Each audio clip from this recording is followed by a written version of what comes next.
یہ سمندروں کے اوپر سے گزریں گے، تعداد اتنی ہے کہ یہ پانی پورا پی لیں گے. انہی کا جو گروہ پیچھے آ رہا ہوگا وہ سمندر کو دیکھے گا تو سوچے گا یا کوئی پانی بھی تھا کبھی، یعنی اتنا پی لیں گے. امیر معاویہ رضی اللہ تعالیٰ ایک دفعہ اندر جانے لگے تھے، ان کو ٹوکا گیا کہ آپ نہ جائیے، پھر کسی اور کو بھیجا، آواز چلی، وہ مر گئے. تو کتے نے منہ موڑ کے فصیح انسانی زبان میں کلام کیا. تفسیر خازن میں، تفسیر صاوی میں لکھا ہے، کتا کہتا ہے میں تم لوگوں کی خاطر اپنی گندی فطرت چھوڑ دوں گا. اور جانور بھی بڑا عجیب ہے، جب اس کے بچے پیدا ہوتے ہیں نا ڈر کو مار دیتی ہے، بچے بڑے ہوتے ہیں اپنی ماں کو مار دیتے ہیں.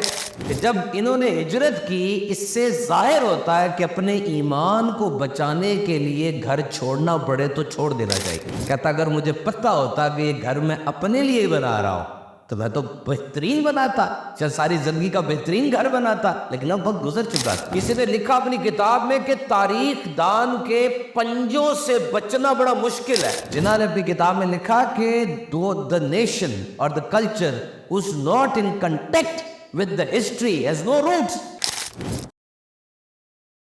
واقعات بتانے سے پہلے میں آپ کو یہ بتا دوں کہ جو بھی چیز سنی جاتی ہے تو یہ دیکھا جاتا ہے وہ کہاں سے چیز بیان کی جا رہی ہے.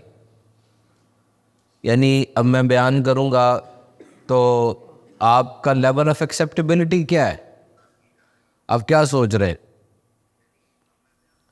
قرآن مجید کی بات کروں گا نا، آپ مسلمان ہیں تو obviously آپ نے اس کو ایکسیپٹ کرنا ہے. اب ایکسیپٹ کرتے ہوئے دو چیزیں ہوتی ہیں کہ یہ بات عقل میں آ نہیں رہی اور یہ بات عقل میں آ رہی ہے. Now this is the flaw of wisdom that it is self-limiting. عقل کا پرابلم یہ ہے، عقل کا یہ مسئلہ ہے کہ اس کی سمجھ میں اگر کچھ نہ آئے تو اس کو ریجیکٹ کر دیتی ہے. یہ چیز ہم نہیں کریں گے بینگ اے مسلم. ٹھیک ہے، آپ جس جگہ پہ کام کر رہے ہیں، سائنٹسٹ ہیں، وہاں پر آپ کے آگے کوئی فارمولا آتا ہے، آپ اس فارمولے کو گیس کرتے ہیں، آپ کے نالج کے ان اکارڈنس وہ چیز نہیں ہے تو آپ اس کو ریجیکٹ کریں گے، ورنہ ریزلٹس نہیں آئیں گے. لیکن قرآن مجید کے اندر جو چیز بیان کی گئی اور جس انداز سے اس کو اسلام نے ہمیں سکھایا، ہم نے اس کو ایکسیپٹ کرنا ہے. آپ دیکھتے ہیں کوئی مشین آتی ہے چائنا سے تو اس کے ساتھ مینول آتا ہے کہ یار اس مشین کو استعمال کرنے کی یہ انسٹرکشنز ہے. And if you will not follow these instructions, this gadget, this equipment will not benefit you. اگر آپ یہ ہدایات نہیں مانیں گے تو یہ مشین آپ کو فائدہ نہیں پہنچائے گی. Similarly, each and everything is like this. تو قرآن مجید ہمارے پاس آیا، کتنی شاندار کتاب ہے، اللہ کا کلام ہے، دنیا کی ہر خوش کرتی چیز کا بیان ہے، دنیا کا ہر مسئلہ اس کے اندر الیبوریٹلی بتا دیا گیا ہے. ہمیں نظر نہ آئے، سمجھ نہ آئے وہ الگ بات ہے، لیکن ہے. تو اس سے فائدہ کون اٹھا سکتا ہے؟ جس طرح مشین کے لیے اسپیکس دیے جاتے ہیں، اسی طرح قرآن پاک کی پہلی صورت جو دوسری صورت سورۃ البقرہ، اس میں بتایا گیا ہے کہ وہ کون سے لوگ ہیں جو کہ اس کتاب سے فائدہ اٹھا سکیں گے. پہلے بتا دیا گیا ذالک الکتاب لا ریب فیہ. تم بات کرتے ہو تو سن لو، اس میں تو شک کی بھی گنجائش نہیں، اس میں شک نہیں ہے. تمہاری سوچ میں، تمہاری سمجھ میں، تمہاری ذات میں شک ہو سکتا ہے، اس میں شک کی گنجائش نہیں ہے. ھدی للمتقین، اللہ، یہ متقین کے لیے ہدایت ہے. ویسے سورہ بقرہ کے اندر ہی فرمایا ھدی للناس، یہ ہر انسان کے لیے ہدایت ہے، لیکن صحیح نفع اس سے وہ اٹھا سکتا ہے جو کہ متقین ہیں، اللہ سے ڈرنے والے. الذین یؤمنون بالغیب، وہ جو غیب پر ایمان لائے. یہ میں بتانا چاہ رہا ہوں، تمہیں جو کہا نبی پاک نے تم اس پر ایمان لے آتے ہو، اب تم اس کتاب سے فائدہ اٹھا سکتے ہو. آخرت تم نے نہیں دیکھی، جنت اور دوزخ کا بیان سنا نہیں دیکھا، ایمان لاؤ. سب سے بڑا غیب تو خود رب تعالیٰ کی ذات ہے.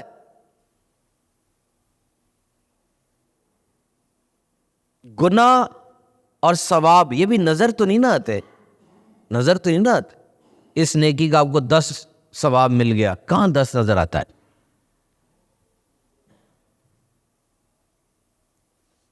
تو قرآن مجید کے اندر جو سیکوینس بنتا ہے نا، بڑا پیارا بنتا ہے.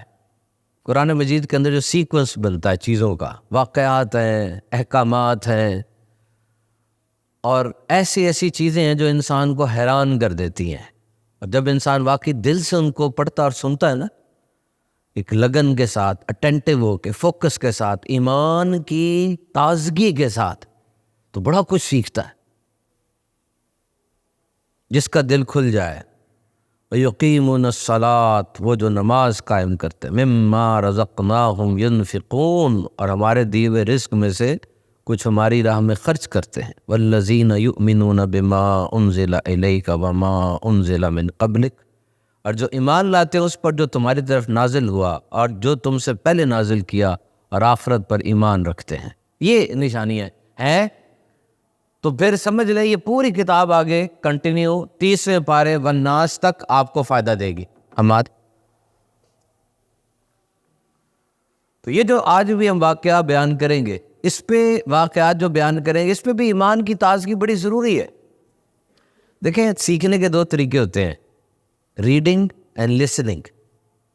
ریڈنگ اینڈ لسننگ، جب میں پڑھ رہا ہوں نا اور سن رہا ہوں، علم میرے اندر جا رہا ہے۔ جب میں بول رہا ہوں اور لکھ رہا ہوں، علم میرے اندر سے نکل رہا ہے۔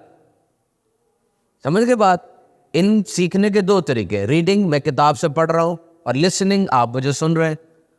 اور یہ لسننگ بڑا مشکل ہے، ریڈنگ آسان ہے۔ When you listen, you are biased. You think that the person who is speaking, what sort of person he is, what is his degree, what is his caliber. Oh, he looks strange. He's not so confident. تو پھر وہ چیزیں خراب ہونا شروع ہو جاتی ہیں۔ سنتے وقت انسان کو کریڈیبل ہونا چاہیے، اعتبار کرنا چاہیے، اعتماد کرنا چاہیے۔ اچھا، یہ بھی مزے کی بات میں آپ کو بتاؤں کہ پڑھنے میں اور سننے میں جو زیادہ کارآمد طریقہ ہے یاد رکھنے کا، وہ سننا ہے۔ سن کے جو چیز ذہن میں بیٹھتی ہے وہ پڑھ کے اتنی نہیں بیٹھتی۔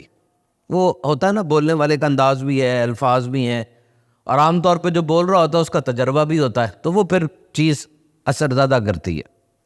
لیکن یہ بات یاد رکھیے گا، never tag any of your shortcomings. میرے ذہن میں ایک بات آ گئی، never tag any of your shortcomings. Situational بات کو آپ اس پہ نہ ڈال دیا کریں کہ میں ہوں ہی ایسا۔ مثال کے طور پہ آپ آئے کہیں بیان کرنے کے لیے، آپ نے پبلک سپیکنگ کرنی ہے، 10 بندوں میں بیان کرنا ہے، آپ نہیں بیان کر سکے، آپ نہیں بیان کر سکے۔ میں بھی آپ سے کہوں کھڑے ہو کچھ جملے بولیں، آپ نہیں بیان کر سکے۔ اب آپ اپنے اوپر یہ ٹیگ نہ لگا دیجیے گا کہ میں تو ہوں ہی، حوصلہ ہی نہیں میرے کے اندر، میں تو ہوں ہی less confident. No, that is situational. ہو سکتا ہے اس وقت کوئی پرابلم ہوئی ہو آپ کو۔ اگر آپ کہہ دیں گے میرے میں حوصلہ ہی نہیں ہے، اب ساری زندگی آپ کو یہ بات یاد رہے گی کہ تم میں حوصلہ نہیں ہے، تبھی تم اس دن کھڑے ہو کے بیان نہیں کر سکے تھے نا۔ بچے کو بھی یہ نہ کہے، اس کے ہاتھ سے کچھ گر گیا اور تمہارے تو ہاتھ ہی پھسلتے ہیں، تم تو ہو ہی ایسے۔ وہ ایسا نہیں ہے، اس وقت کچھ ہوا ہے، ہاتھ واقعی پانی لگا ہوا تھا یا نیچے سے ٹھوکر لگ گئی، اس کو پکا پکا کر دیا اس کے اوپر، تم وہی لاپرواہ۔ Don't tag, this tagging is bad. انسان فطرتاً بڑا عجیب سا مخلوق، آپ نے نوٹ کیا؟ ٹھنڈ ہو تو ہم چاہتے گرمی ملے، گرمی ہو جب ہم کہتے ٹھنڈ ملے، مطلب جو نہیں ہوتا وہی چاہیے ہوتا ہے ہمیں۔ تو میں آپ سے بات کر رہا تھا، دو جو واقعات ہم بیان کریں گے، اس میں پہلی بات کی گئی حضرت ذوالقرنین رضی اللہ تعالیٰ عنہ کی۔ حضرت ذوالقرنین یہ نبی نہیں تھے، یہ اللہ کے بہت نیک بندے تھے۔ ان کا نام سکندر تھا، اور قرآن مجید میں ان کا ذکر آیا۔ یہ حضرت سام بن نوح کی اولاد میں سے تھے۔ ذوالقرنین، 2 سینگوں والا۔ Why he has been named Zulqarnain? ان کو کیوں ذوالقرنین کہا جاتا تھا؟ نبی پاک صلی اللہ علیہ وسلم نے ارشاد فرمایا، یا تو ان کے 2 گیسو تھے، 2 بال تھے ان کے ایسے، یا تو ان کا جو ہیلمٹ ہوتا اوپر جو پہنتے ہیں نا، خود ہوتا جو جرنیلز پہنتے تھے پرانے دوروں میں، اس میں 2 سینگ بنے ہوئے تھے، یا تو انہوں نے 2 کرن صدی کو بھی کہتے ہیں اور کرن سینگ کو بھی کہتے ہیں، 2 صدیاں دیکھی ہیں انہوں نے، اور یا اس کی وجہ یہ ہے کہ یہ زمین کے دونوں سینگوں تک، یعنی زمین کے دونوں اپوزٹس تک گئے ہیں یہ، جس کا ذکر قرآن میں آیا. یا یہ بھی ہو سکتا ہے کہ ان کے جو والدین تھے، امی اور ابو، دونوں بہت زیادہ نجیب الطرفین اور شریف آدمی تھے، تبھی بھی ان کو کہا جا سکتا ہے. تو انہوں نے یہ سنا کہ حضرت سام بن نوح کی اولاد میں سے کوئی آب کوثر پیے گا، جام حیات پیے گا، وہ پانی پی کے پھر انسان مرے گا نہیں. اچھا، ان کی خضر علیہ السلام کے ساتھ ریلیشن شپ ہے، یہ ان کے کزن ہیں، خالہ کے بیٹے. اور تو خضر علیہ السلام یہ نبی ہے، اور یہ ذوالقرنین رضی اللہ تعالیٰ عنہ کے جنگلوں میں وزیر تھے. اب دنیا میں 4 بندوں کو پوری دنیا کی بادشاہت عطا ہوئی ہے، 2 کافر اور اس میں 2 مومن ہیں. کافر بخت نصر اور نمرود ہے، اور مومن سلیمان علیہ السلام اور یہ ذوالقرنین ہے. ساری امپائر ان کو ملی. تو یہ سننے کے بعد حضرت خضر علیہ السلام کے ساتھ اس آب حیات کی تلاش میں نکلے، اس چشمے میں وہاں پہنچ گئے. حضرت خضر علیہ السلام نے وہ پانی پی لیا، ان کے نصیب میں نہیں تھا، یہ نہیں پی سکے. پھر یہ مغرب کی طرف گئے، اور قرآن مجید میں آتا ہے کہ انہوں نے وہاں پہ سورج کو غروب ہوتے دیکھا. جس طرح کوئی سیلر ہو اور وہ سمندر میں جا رہا ہو تو اس کو سورج بالکل پانی میں گرتے ہوئے لگے گا نا، اسی طرح کیچڑ کے اندر ان کو ایسے لگا سورج غروب ہو رہا ہے. وہاں ایک قوم تھی، اس کا نام ناسک تھا. وہ قوم بہت زیادہ وحشی ٹائپ تھی، انہوں نے جانوروں والے لباس پہنے ہوئے تھے اور سمندری مخلوق وہ کھا رہے تھے، تعداد بہت تھی. انہوں نے اپنے لشکر کے ساتھ ان کو چیلنج کیا، ایمان کی دعوت دی اور وہاں پر جہاد کیا. جو مان گیا اس کو کچھ نہیں کہا، باقیوں کو قتل کر دیا. پھر وہاں سے یہ مشرق کی طرف گئے. مشرق is the place where sun rises, and at that place he witnessed the sun rising. یہ وہاں گئے نا، سورج نکل رہا تھا.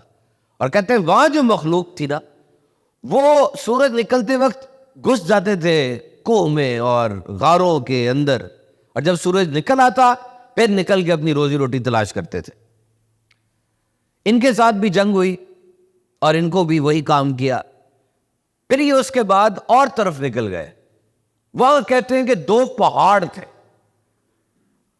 ان پہاڑوں پر بھی ایک قوم آباد تھی جن کی لینگویج بڑی سٹرینج تھی. انہوں نے اشاروں سے سمجھایا کہ جی ہم بڑے پریشان ہیں، یہاں پر ایک قوم ہے، اس کا نام یاجوج ماجوج ہے. یہ قرآن مجید میں آیا کہ یہ لڑکتے ہوئے آئیں گے، اور یہ بڑے وحشی جنگلی قسم کے لوگ ہیں. یہ بہار کے موسم میں نکلتے ہیں، جانور، انسان، گرگٹ، چھپکلی سب کھا جاتے ہیں، فصلوں کو تباہ کر دیتے ہیں. ہم بڑے پریشان ہیں، کوئی پیسے لینے تو لے لیں، آپ ہمیں ان سے بچائیں. آپ نے فرمایا میرے پاس اللہ کا دیا بہت کچھ ہے، تم میری افرادی قوت کے ذریعے مدد کرو. دونوں پہاڑوں کے درمیان جناب ایک زبردست انجینئرنگ شروع ہوئی.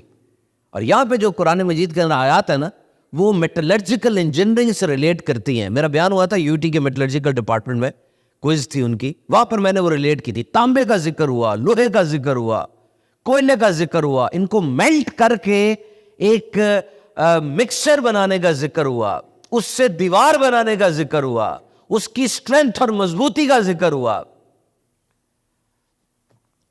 تو آپ نے پھر اس کو کھودا، دونوں پہاڑوں کے درمیان بنیاد اتنی کھودی کہ پانی نکل آیا. پھر اس میں گارا، تانبا، کوئلہ، لوہا، اس کا مکسچر بنا کے اتنی اونچی دیوار بنائی کہ وہ پہاڑوں کے برابر ہو گئی. اور پھر کہا جب تک اللہ چاہے گا یہ دیوار تمہیں فائدہ پہنچائے گی. اور اس کے بعد جب یاجوج ماجوج وہاں سے نکلے، انہوں نے دیکھا دیوار ہے، انہوں نے اوپر چڑھنے کی کوشش کی، پھسل گئے. توڑنے کی کوشش کی، ٹوٹی نہیں. بہرحال بڑی جاں فشانی کے ساتھ وہ توڑ رہے ہیں اس دیوار کو، اور توڑ دیتے ہیں، رات تک جتنی ٹوٹتی ہے چلے جاتے ہیں، پھر کچھ کہتے نہیں، چلے جاتے ہیں. پھر اگلے دن آتے ہیں، اللہ دیوار کو پھر اتنا بلند کر دیتا ہے. اور جب قیامت قریب آئے گی، وہ آئیں گے اور آ کر دیوار اتنی ہی ٹوٹی ہوگی جتنی یسٹرڈے تھی، اور پھر وہ زمین پہ حملہ کر دیں گے، اور بڑا خطرناک حملہ ہوگا. حضرت عیسیٰ علیہ السلام آ چکے ہوں گے، وہ اللہ کے حکم سے کوہ طور پہ چلے جائیں گے، اور یہ گزریں گے، یہ سمندروں کے اوپر سے گزریں گے. تعداد اتنی ہے کہ یہ پانی پورا پی لیں گے. انہی کا جو گروہ پیچھے آ رہا ہوگا وہ سمندر کو دیکھے گا تو سوچے گا یا کوئی پانی بھی تھا کبھی، یعنی اتنا پی لیں گے، تباہی مچاتے ہوئے آگے جائیں گے، اور پھر کہیں گے ہم نے زمین والوں کو تباہ کر دیا، اب آسمان والوں کو تباہ کرتے ہیں۔ یہ تیر پھینکیں گے آسمان کی طرف، ان کے تیروں کی نوک پہ خون لگ جائے گا، اور پھر حضرت عیسیٰ علیہ السلام دعا فرمائیں گے، ان کی گردن میں کیڑا پیدا ہوگا، یہ سب مر جائیں گے، اور پھر اللہ حکم فرمائے گا، وہ پرندے آ کے ان کی لاشوں کو جہاں اللہ چاہتا ہے وہاں پہ ڈال دے گا۔ اب یہاں پہ ایک بات پتہ چلتی ہے، یہ قرآن پاک کی آیت ہے، اور ہرگز کسی چیز کے متعلق نہ کہنا کہ میں کل یہ کرنے لگا ہوں، مگر یہ کہ اللہ چاہے، اور جب تم بھول جاؤ تو اپنے رب کو یاد کر لو اور کہو کہ قریب ہے کہ میرا رب مجھے اس واقعے سے زیادہ قریب ہدایت کا کوئی راستہ دکھائے۔ یہاں پر اسلامی تعلیمات کی بڑی پیاری بات کی گئی ہے کہ تم جب بھی کوئی کام کرو انشاءاللہ کہہ دیا کرو، انشاءاللہ کہنے کی عادت بنا لو۔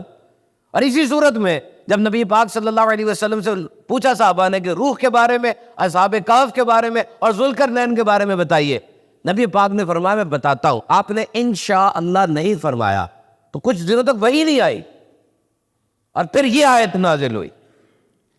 اب کب انشاءاللہ کہنا ہے؟ عادت بنا لیں گے تو بڑا صحیح ہو جائے گا کام، نہیں تو حضرت عبداللہ ابن عباس فرماتے ہیں کہ ایک دفعہ کام کر لو، پھر جب بھی تمہیں یاد آئے انشاءاللہ کہہ دو، سال تک کہہ دو۔ لیکن حضرت حسن بصری فرماتے ہیں اسی محفل میں جہاں بات ہو رہی تھی وہیں پہ انشاءاللہ کہنا ضروری ہے۔ تو حضرت ذوالقرنین علیہ السلام رضی اللہ تعالیٰ کا واقعہ ہم نے سنا، یہ واقعہ ہمیں اللہ تعالیٰ کے نیک بندوں کی عظمت کا بتاتا ہے۔ We must have a deep connection with our past۔ اور دوسرا واقعہ بڑا مشہور ہے اور بہت ہی زبردست ہے۔ اس واقعے کے اندر جو یہ آیت ہے نا، اور وہ کتا غار پر پاؤں پھیلائے بیٹھا ہے، بڑی بات ہے۔ قرآن مجید کے اندر ایک جانور ہے، کتا ہے، اور اس کتے کی بات کی جا رہی ہے، اس کے بیٹھنے کے سٹائل کا بتایا جا رہا ہے۔ دیکھیں اس کے بیٹھنے کے سٹائل کا، کہ وہ کتا غار کے دھانے پر پاؤں پھیلائے بیٹھا ہے۔ کیا تھا اس کتے میں جو اس کا ذکر قرآن میں ہو گیا؟ کتا ہے۔ جب اصحاب کہف نکلے تھے نا تو تعداد 7 تھی، پیچھے یہ کتا آ رہا تھا، تو انہوں نے کہا تم نہیں آؤ ہمارے ساتھ، کتا اس کی فطرت بھونکنا ہے، بھونکو گے تو ہم پکڑے جائیں گے۔ تو کتے نے منہ موڑ کے فصیح انسانی زبان میں کلام کیا۔ تفسیر خازن میں، تفسیر ساوی میں لکھا ہے، کتا کہتا ہے میں تم لوگوں کی خاطر اپنی گندی فطرت چھوڑ دوں گا، میں اپنے آپ کو بدل لوں گا تمہارے لیے، میں نہیں بھونکوں گا۔ انہوں نے پھر ساتھ لے لیا اس کو، اور جب جب اللہ ان کو کروٹ دیتا تھا نا، اصحاب کہف کو سال میں 10 محرم کے دن کروٹ دی جاتی تھی، کیونکہ لیٹے رہنا ایک پوزیشن میں تو پرابلم کرتا ہے نا۔ آپ میں سے جن کے والدین بیچارے پیشنٹ ہے، بیڈ ریڈن ہے، you know well what is bed sores, you know what is bed sores. یہ جو بوڑھے لوگ بیڈ ریڈن ہوتے ہیں، لیٹے رہتے ہیں، وہ ان کا جسم کانٹیکٹ رہتا ہے بستر کے ساتھ تو وہ زخم بن جاتے ہیں نا، اس کو بیڈ سورز کہتے ہیں۔ وہ جو اوریجنل بیماری ہوتی ہے اس سے زیادہ خطرناک وہ زخم ہوتا ہے، وہ نہیں ٹھیک ہوتا۔ یو کی not be in contact with someone. ہم نے پہلے بھی بات کی تھی کہ use otherwise you will lose, تمہیں ایک ایک چیز کا استعمال کرنا پڑے گا، نہیں تو وہ چیز تم کھو بیٹھو گے۔ تمہارا جسم اللہ نے بنایا ایسا ہے، اس کا استعمال کرتے رہو گے، یہ چلتا رہے گا، فائدہ دے گا۔ جس جگہ کی چیز رک جائے گی وہ چیز فائدہ دینا بند کر دے گی۔ This is how this human body anatomy demands, we should use otherwise will lose. تو جب جب رب تعالیٰ اصحاب کہف کو کروٹ دیتا، کتے کو بھی کروٹ دیتا تھا۔ اللہ کے نیک بندوں سے محبت کا صرف دعویٰ کافی نہیں ہے، یہاں سے یہ پتہ چلتا ہے، بلکہ ان نیک بندوں کے ساتھ رہ رہے ہو تو اپنی گندی عادتیں بھی بدلو۔ یہ بادشاہ تھا، اس کا نام دقیانوس تھا، شہر کا نام افسوس تھا۔ کچھ روایتوں میں حضرت عیسیٰ علیہ السلام کے آسمان میں اٹھائے جانے کے بعد یہ واقعہ ہوا ہے، اور کچھ روایتوں میں آپ سے پہلے یہ واقعہ ہوا ہے، لیکن یہ واقعہ اہل کتاب کی کتابوں میں موجود تھا۔ انہوں نے نبی پاک سے پوچھا بھی کہ آپ تو 309 سال کہہ رہے ہیں جبکہ ہمارے پاس 300 سال لکھا ہوا ہے، تو نبی پاک نے فرمایا تم شمسی سال سے بتا رہے ہو، ہم دوسرے سال سے بتا رہے ہیں، اس میں ایک صدی میں 3 سال ایڈ ہو جاتے تو یہ 309 بن جاتے۔ تو بادشاہ کافر تھا اور اس نے کہا کہ سجدہ کرو مجھے۔ یہ درباری تھے قافلے کے، ساتوں کے ساتوں درباری تھے اور بڑے مقرب تھے اس کے۔ اسی نے کہا تمہیں ایک دن کی مہلت ہے، اگلے دن تک مان لو تو بچ جاؤ گے، نہیں تو میں تمہیں مار دوں گا۔ انہوں نے اللہ کے دین کے لیے ہجرت کی۔ اب یہ سب قرآن پاک میں لکھا ہے کہ جب انہوں نے ہجرت کی، اس سے ظاہر ہوتا ہے کہ اپنے ایمان کو بچانے کے لیے گھر چھوڑنا پڑے تو چھوڑ دینا چاہیے۔ کبھی کبھار واقعی حالات ایسے ہو جاتے ہیں، ایمان نہیں بچ رہا ہوتا، آپ کے سامنے بھی ہے نا یہ بات، اپنے ارد گرد دیکھیں، پاکستان کے ارد گرد دیکھیں، ہے نا جگہ جہاں پہ ایمان بچانا مشکل ہو جاتا ہے، اسلامی شعار کے اوپر عمل نہیں ہو پاتا، پھر یہ ایکشن ہوتا ہے۔ یہ نکل گئے اور اس غار میں چلے گئے، اس غار میں چلے گئے، غار میں جا کر یہ سو گئے۔ بادشاہ کو پتہ چلا، بادشاہ نے حکم دیا کہ اس غار کے باہر سے ہی نا گرا دو، غار کو بند کر دو۔ اب جو مستری تھا وہ نیک آدمی تھا، اس نے حکم پر عمل تو کیا، لیکن اس نے یہ ساری کہانی لکھ کر نا بنیاد میں رکھ دی، اور اس کی ایک کاپی وہ بادشاہ کے خزانے میں بھی رکھ دی کہ یہ ساتوں درباری تھے، اللہ کے نیک آدمی تھے، بادشاہ تھا، یہ سارا تھا، یہ سن تھا، ایوری تھنگ واز ڈاکومنٹڈ۔ اور یہ یاد رکھنا، یہ ہسٹری لکھنا بڑی بات ہوتی ہے۔ کسی نے لکھا اپنی کتاب میں کہ تاریخ دان کے پنجوں سے بچنا بڑا مشکل ہے۔ آپ آج سے 100 سال پہلے جو ہوا آپ کو تو نہیں پتا، آپ نے تو نہیں دیکھا، جو تاریخ دان نے کتاب میں لکھ دیا وہی آپ پڑھیں گے نا۔ تو بعض بادشاہ تاریخ دانوں کو اجازت نہیں دیتے تھے کچھ لکھنے کی، ان کی سلطنت میں کوئی ان کے بارے میں لکھ دیتا تھا اس کو مار دیتے تھے۔ تاریخ دان درباری ہوتے تھے، جو میں کہہ رہا ہوں میرے بارے میں وہی لکھو، تاکہ 200 سال کے بعد میری وہی بات آئے جو میں چاہتا ہوں۔ ہسٹورینز جنہوں نے اپنی کتاب میں لکھا کہ the nation or the culture who's not in contact with the history has no roots۔ Quaid Azam محمد علی جناح لکھتے ہیں اپنی کتاب کے اندر، اپنے ملفوظات، کتاب نہیں لکھی آپ نے، آپ کے پاس ٹائم نہیں تھا اتنا، کتاب نہیں ہے آپ کی کوئی، آپ کے ملفوظات کو اکٹھا کیا گیا۔ جناح سے قائد بہت زبردست کتاب ہے، گورنمنٹ کالج کی لائبریری میں بیٹھ کے میں نے پڑھی تھی، بہت مصدقہ کتاب ہے۔ وہ لکھتے ہیں کہ جس قوم کا، جس ثقافت کا اپنے ماضی کے ساتھ رابطہ نہیں ہے، وہ ایسا درخت ہے جس کی شاخ نہیں، جس کی جڑ نہیں ہے، جڑ کے بغیر کیسے درخت چلے گا؟ تو اس پہ لکھ دی ہسٹری۔ وہ 300 سال سوئے رہے، 300 سال کے بعد ان کی جاگ کھلی۔ اب جب وہ سوئے تھے نا، اس کا طلوع کا وقت تھا، جب اٹھے تو مغرب کا وقت تھا، وہ سمجھے ایک دن سوئے ہیں۔ انہوں نے کہا کون جائے گا یار، بادشاہ تو مارتا ہے، کوئی کسی ایک کو پکڑا اور بھیج دیا۔ یہ 7 تھے، اور ان 7 کی ناموں کی بڑی برکت ہے، بزرگان دین نے لکھا ہے کہ ان 7 کے ناموں کو اگر کشتی میں رکھو کشتی نہیں ڈوبے گی، گما ہوا بندہ مل جائے گا، آگ نہیں لگے گی سامان کو، اور بھی بہت سے ان کی برکتیں۔ بچے کے رونے، باری کے بخار، ایپیلیپسی، خشکی تری میں حفاظت، عقل کی تیزی، قیدیوں کی آزادی، مکان جلنے سے محفوظ رہے گا اگر ان کا ایک تعویذ بنا کے لٹکا دیا جائے۔ قطمیر کتے کا نام تھا، قطمیر کہتے ہیں خط پہ لکھ دو نا یا ای میل میں لکھ دو تو وہ اپنی جگہ پر ضرور پہنچتی ہے، ای میل تو اپنی جگہ پر ویسے ہی پہنچ جاتی ہے۔ تو بہرحال انہوں نے ایک کو چنا اور کہا کہ آپ جائیں اور جا کے بازار سے چیزیں لے کر آئیں۔ وہ گئے وہاں پر۔ اب اس وقت بادشاہ کوئی اور تھا، اس کا نام بیدروس تھا، 68 ایئرز اس نے حکومت کی تھی، خدا ترس بادشاہ تھا، اس کے دور میں کوئی فرقہ بندی نہیں ہوئی، بڑے سموتھلی سارا کام چل رہا تھا۔ لیکن ان دنوں میں جب یہ صحابہ کہف اٹھے، ان دنوں میں اس کی سلطنت میں ایک مسئلہ بنا ہوا تھا کہ آخرت سے انکار کرنے والا گروہ پیدا ہو گیا تھا، کہ مر کے اٹھنا یہ ممکن نہیں ہے، یہ گروہ پیدا ہو گیا تھا، اور وہ اللہ سے دعا کرتا تھا کہ اللہ کو نشانی دکھا کہ میں اس گروہ کو دبا سکوں۔ یملیحہ نام تھا اصحاب کہف میں سے، جو کہ بازار میں آئے، آ کر انہوں نے سامان لیا، سب کچھ بدلا ہوا تھا، ایوری تھنگ واز ڈفرنٹ، جغرافی، بازار، ایوری تھنگ۔ انہوں نے 300 سال پرانا سکہ دیا۔ نان بھائی نے کہا بھی اس کو تو دولت مل گئی ہے۔ اس نے کہا کہاں سے آئے ہو؟ کہا جی ہم یہیں کے آئے ہیں۔ کہا یہ سکہ تمہارے پاس کیسے آیا؟ بادشاہ کو خبر ہوئی، بادشاہ آیا، آ کر جب دیکھا تو وہ تختی ہسٹورین کی وہ نکلی، سب کچھ ثابت ہو گیا۔ ساروں کو بلایا اور کہا دیکھو جو اللہ اس پر قادر ہے تو وہ ہم سب کو بھی اٹھانے پر قادر ہے۔ بادشاہ وہیں کھڑا تھا، انہوں نے بادشاہ کو دعا دی اور اندر جا کے یہ لیٹے، اللہ نے ان کو موت دے دی، اللہ نے ان کو موت دے دی۔ اور بادشاہ نے پھر اعلان کیا کہ یہاں پر ایک مسجد بنا دی جائے باہر، اور اس مسجد کے اندر پھر ہر سال آ کر ہم کوئی نہ کوئی فنکشن کیا کریں گے۔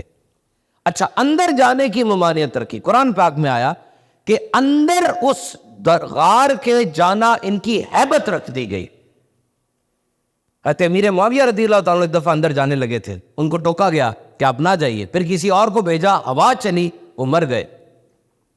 تو میرے محترم سامعین کرام, یہ جو میں نے آپ کو بات بتائی, ہم نے اصحاب کہف کا قصہ سنا, اس سے ظاہر ہوتا ہے کہ ہم اپنے آپ کو اس بات کو سمجھیں, نیکوں کے ساتھ رہیں اور نیکی کے کام کریں.